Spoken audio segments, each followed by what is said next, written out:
Hello, it's Keith again from First Cover Academy, here at the painter's table again. Today's tip is about priming new wood. Now, we've already knotted this wood to cover these knots to seal them. Now, before we put the primer on, which we're going to use a fast drying primer today, we're just going to make sure that there's no rough edges on it, so we'll just very lightly sand it off. Get rid of the little bits of wood that are loosely attached and any other debris that's there.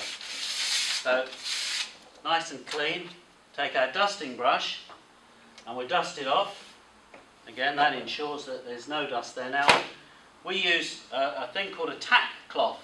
Now, this cloth is just an ordinary piece of soft rag that has got some boiled oil or linseed oil on it, and this just prevents the dust attaching to what we're going to paint. So we just give it a wipe there, and then we can start applying the primer. Now, as I've already taught you, we normally pour the primer or any of our paints into our paint kettle, and today we're only going to be using a little bit, so we just want a small amount. Okay, so we're now going to apply the primer to the wood. Now we load our paintbrush properly, so we touch the side of our paint kettle and then we apply it starting at one end, nice long strokes. Okay, so now normally this piece of wood would be attached to a wall, so we'd have to cut in. So we apply the paint,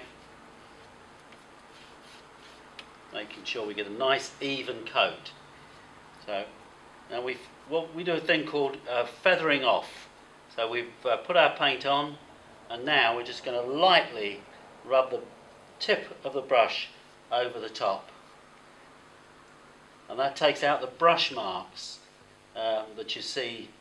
If you haven't been taught how to use a paintbrush properly, you leave nasty great big tram lines in it. But if you feather off, as it's called, you'll find that when that dries, it'll be perfect. There'll be no brush marks there, so you'll be able to rub it down and put the undercoat on in exactly the same fashion and the top coat in exactly the same fashion. So that's a good tip from the decorator's table. That's Keith of First Cover Academy.